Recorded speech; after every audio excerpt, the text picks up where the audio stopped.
Hello ladies and gentlemen, it's Young here and welcome to an Elder Scrolls Online trailer analysis. Today we'll be analyzing the trailer shown at E3 during Sony's PlayStation 4 conference. I do apologize for being late with this. I've been flooded with Metal Gear Solid 5 stuff, but now it's time for some Elder Scrolls action. Before I do my analysis, check out the trailer first.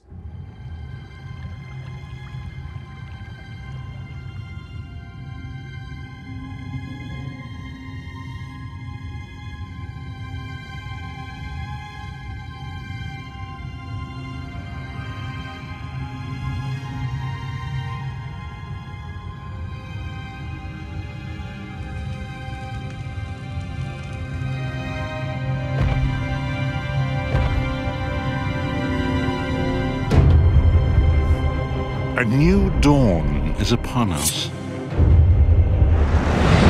Never have our choices weighed more heavily. To stand alone, or to fight side by side.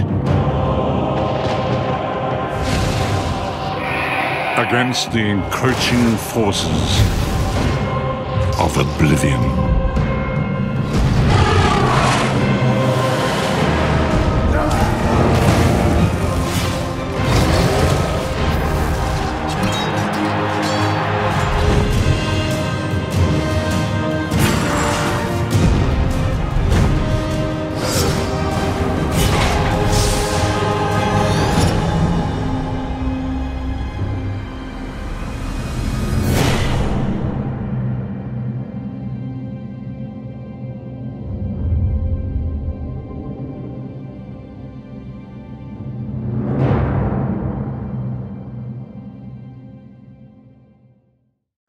Right off the bat, the trailer shows a number of distinct locations. First up, we have Skyrim, more specifically the Eastmarch Hold. As proof, here's an image from the official Elder Scrolls Online website showing Eastmarch. If you compare the footage and the screenshot, you can see that everything from the walls to the roofs have very similar aesthetic. The next location is obviously somewhere within Morrowind, as indicated by the alien-like atmosphere, the red sky, and the giant mushrooms sprawling across the land, and that small structure on the side is a way shrine, which are structures that allow players to fast travel to the specific location once activated. Up next, we have the Redguard province of Hammerfell. More specifically, I think this is the Alikir Desert, based on this concept art of the same location. As you guys can see, the two structures look identical, although I will admit, the footage seems to be much less barren, and there aren't as many walls as in the concept art. Then again, a concept art is just the concept, not the final version. Another possibility is that this could be the Hammerfell island of Stros Mackay, especially when you consider some of the tropical trees. Also, if you look closely, you can see two white horses just kinda chillin'. For those wondering, yes folks, horses will be able to serve as mounts for the players. In fact, you can see some dude walking up to them as the scene fades to black. Then we get a close-up of a statue that I'm not very familiar with. However, this statue instantly confirms that the location we are looking at is Daggerfall. If you take a look at this Daggerfall wallpaper, you can see the same statue in the distance. Also interesting to note about this footage is the symbol engraved on the house's wall. This is the same symbol worn by the Daggerfall Covenant leader, Breton High King Emmerich. Now this one is a little tougher since interiors don't contain as many defining features. Furthermore, there are many provinces of Tamriel that have yet to be fully realized in 3D graphics up until now, so this could be a new location altogether. The only noteworthy features are the flags. The crimson color and the upright sword-like symbol remind me of the Fighters Guild, but the place looks more like a chapel of sorts, so to be honest, I'm a bit at a loss. Now this one is definitely more familiar. This location is unquestionably Skyrim. Everything from the snowy environment, towering mountains in the background, and the giants roaming the land give pretty clear indications. I love how young this giant looks compared to the single-player Skyrim, reminding us that Elder Scrolls Online takes place 2,000 years ago. Loving the little details. Next up, we get a look at an all-new location, Molag Bal's Plain of Oblivion, Cold Harbor. We have already been teased about this plane through word of mouth through the Dawnguard DLC for Skyrim, but players never have had the opportunity to actually go there themselves. Well, that is until now. We are then shown a number of characters from a male Nord warrior, a female Argonian rogue, a male Dark Elf warrior, and a female Dark Elf mage. These three races, Nords, Dark Elves, and Argonians, make up the Ebonheart Pact. These characters are also shown through a variety of locations, from the Asian-themed Khajiit home of Elsewhere to the alien, red, and dark elven home of Morrowind. A new dawn is upon us. We also get to hear the voice of Michael Gambon, who is best known for playing the role of Albus Dumbledore in the latter 6 Harry Potter films. I wonder what role he'll exactly play in this game. He better not be here just to narrate trailers, he better play an actual character. Shortly after these couple of scenes, we're taken to a dungeon of sorts, inhabited by this gargoyle-like creature. At first sight, I actually thought this was a dragon, which had me all excited for a second.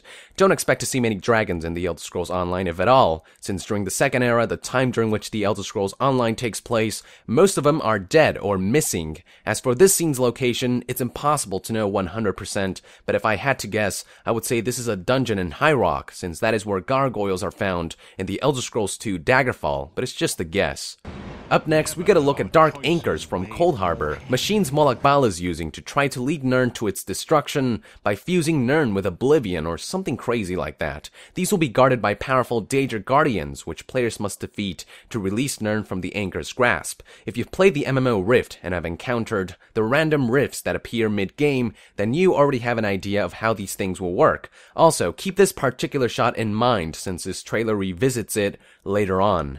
Then we are taken back to Cold Harbor, as indicated by the soulless slaves of Molag Bal, the ominous aura, and the purple hue. ZeniMax has actually released a full trailer featuring Cold Harbor, so you should check that out at some point if you haven't done so yet, to get an idea of how Cold Harbor will tie into the overarching story of the game. I also did an analysis for that trailer, so check that video out. We are then taken right back to Tamriel, or Elsewhere in this particular footage. The yellow skin of this character is a clear indication that the character is a high elf, a race that specializes in magic. We also see this character once again in the next scene, which takes place in Morrowind. This time the character is seen in first person. If we compare the armor from the previous shot to this one, you can see that they are identical. Furthermore, for a split second, you can see that the first person character is wielding the same staff. The enemy that he's fighting is the Fire Astronach. Now, at first sight, it may seem as though the High Elf is simply casting a fireball spell on the Astronach, but what's weird is that the hands show a sparkly purple effect rather than something fiery. So, either the spell that the player is using is some kind of a reflect spell or skill, sending back fireballs that originated from the Fire Astronach, or the player is using the staff to cast a fireball spell, then instantly switching to another spell or skill to execute some kind of a combo. Regardless, I'm loving the first-person view integration. It's a huge aspect of the game that will not only separate it from most MMOs out there, but also one that will allow Elder Scrolls veterans like myself to feel right at home. Anyways, moving on to the next scene, we get to witness creatures that most people may not be familiar with. These creatures made their first appearance in the Elder Scrolls 2 Daggerfall and haven't appeared since. These creatures are known as harpies. Much like ones from the Greek mythology, they are half bird and half woman. They seem pretty friendly in this particular scene, cooperating with the player character. And I say they because if you look closely, there's actually another one creeping in the background. Also curious is the location. My guess is that this is the Wood Elf homeland, the province of Valenwood, which is known for its lush tropical environments. Also interesting is that this almost looks like an in-game cutscene, which makes me think that this is all happening in the middle of a quest.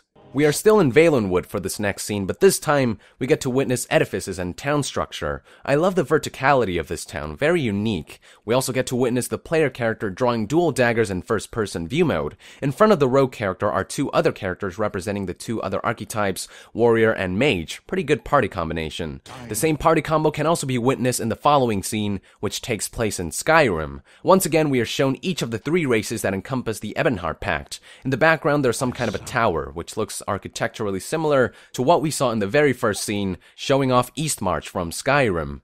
This next shot is a little more interesting, featuring the same characters jumping into the depths of Cold Harbor. This footage also shows that levels won't just be boring and static. The game designers are obviously putting in the effort to make these levels and dungeons fun and dynamic, with a lot of cool set pieces and events, which I am very pleased to see. Then we are back to Valenwood, from which we get to witness a familiar foe, the Hagraven, a creature that made its debut in Skyrim. Contrasting the fire-breathing creature is the ice-breathing gargoyle-like creature, the same one from a few minutes back. What's weird is that from what I remember from past games, gargoyles never really had frost abilities, so perhaps there are other variants that we've never seen before. We are then taken to another dungeon. There's too little here for me to tell exactly where this is, but we do get another look at the first-person view mode, this time featuring the player character attacker casting a powerful lightning spell on the undead guard. It may look like a regular guard at first sight, but if you look a little closer, you will see that the legs are nothing but bones, like the rest of its protected body. In the next scene, we are shown yet another unfamiliar creature. He seems to be some kind of a dark wizard or necromancer from the depths of Cold Harbor. He also kind of reminds me of Shinnok from Mortal Kombat. Anyways, we are back to the undead dungeon, probably closer to the end now, as indicated by what seems to be the dungeon's boss, who is guarded by a number of skeleton soldiers and a wall of fire. We will get a closer look at this boss later on in the trailer. And back to Cold Harbor, this time featuring another monster that I can't really pinpoint. It looks a lot like a spider Daedra, but this one has extra arms rather than extra legs. She could also be a Lamia or a Medusa, both which also have the upper body of a woman and the lower body of a Gorgon, but Lamiases and Medusas don't have 2 extra arms like this creature. One last possibility is that she is a new minion from Cold Harbor. We'll have to wait and see. Also notice this creeper in the background. Can't tell if it's just a player character or another enemy creature. Then we are taken back to the boss of the undead-infested dungeon. I'm quite sure this is a Daedroth. Those who've played Oblivion may have encountered this crocodile-like creature. For the cherry on top, Daedroths are actually known to be minions of Molag Bal, who is the main antagonist of this game, so the presence of Daedroths should come as no surprise.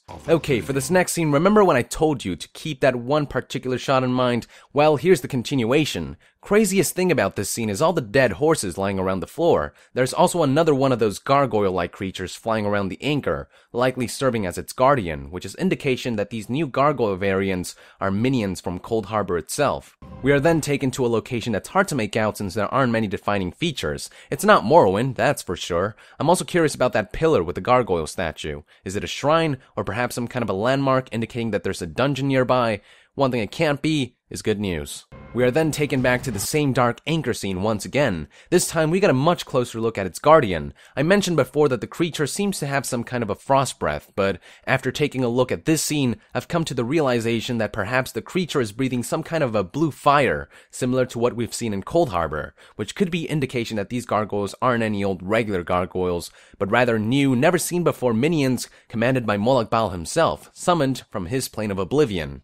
We are then given a look at a familiar creature, the towering Frost Astronach. The location is likely Skyrim based on the mountains in the background and the harsh, cold environment. In the next shot, the Frost Astronach is accompanied by what seem to be armored Draugrs. Those who have played Skyrim will know that Draugrs have a number of offensive and defensive frost attributes, which could explain the frost coating on these skeletons. Now, if I had to guess the specific location of this shot, I would say somewhere behind the College of Winterhold. Not only are the walls identical, but these layers of frost also look quite similar to what we've seen in Skyrim.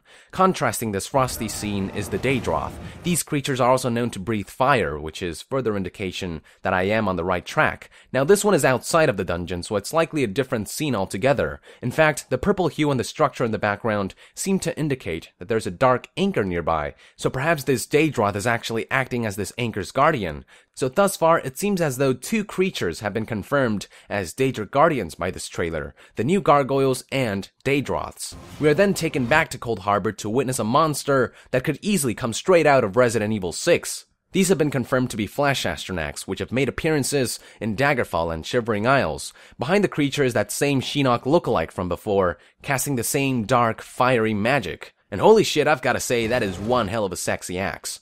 Then we are taken back to Nirn to witness an epic PvP battle, a system which revolves around the war between the 3 factions and their ultimate goal to take over the Imperial City and the Imperial Throne. These battles will be large in scale, with siege and war elements all coming into play. Can't wait to participate in one of these in first-person view. The next shot features the same dungeon from a few minutes ago, probably right before these players meet the gargoyle. Same goes for this shot, we've already seen this location before. This shot features the same dungeon with the undead creatures. A dead giveaway are the large metal shrapnel sticking out on both of these shots. Now here we see some interesting first-person action. This is unquestionably the Dragon Knight class skill, Fiery Reach, which allows players to pull in enemies, stunning them briefly. Basically, it's Scorpion's "Get over here!" Something else that catches my attention is the monster the player is pulling in. The closest thing resembling this creature that I could find are liches from Oblivion, but I get the feeling that this creature is just a new minion altogether, specific to Cold Harbor. There are also a few other creatures in the background. To the character's right is just an ordinary skeleton, but to the left is a more unfamiliar creature. I can't really say for sure what it is from such a distance, but it could be just an ordinary undead creature, or perhaps one of Moloch Bao's soulless slaves. The next shot once again features the unknown Gorgon, but this time we get to witness the creature really kind of fucking shit up. This is either an in-game cutscene, or it could actually be happening in the middle of a boss battle, with the creature casting one of its powerful spells on the character. Then we are back to Valenwood with the Hagraven, which is hit by a powerful frost effect. The frost effect could be the result from enchanted swords or from a character's class skill. Regardless, looks pretty badass. Now here's a very nice close-up of the Gorgon creature. Kinda reminds me of Shiva from Mortal Kombat.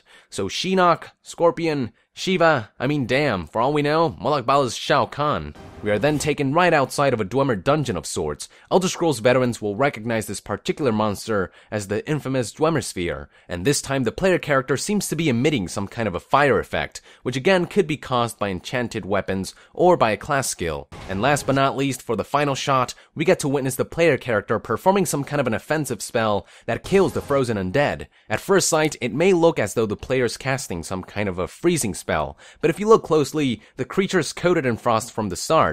Furthermore, in the last few frames of this scene, you can see the creature dropping to the floor. Now, when it comes to location, it has that rough, frozen Skyrim look, so that'd be my guess. And with that, ladies and gentlemen, the trailer ends, revealing it will not only be out for PC, but also for PlayStation 4 and Xbox One on spring of 2014. Damn. There was a time when asking if an online game would make its way to consoles would get you flamed so hard by the internet, but now these consoles pack enough technology to finally support MMOs. I say the more the merrier. Unfortunately, the game will not support cross-platform, but hey, it's a good start. Anyways, that is it for today, ladies and gentlemen. Thank you for tuning in. Be sure to let our nation know in the comments below if I made any mistakes or if you see something that I missed. To be further updated on Elder Scrolls Online, be sure to join the nation and subscribe to Young Yeah. I'll see you guys next time. Thank you very much, and Young out.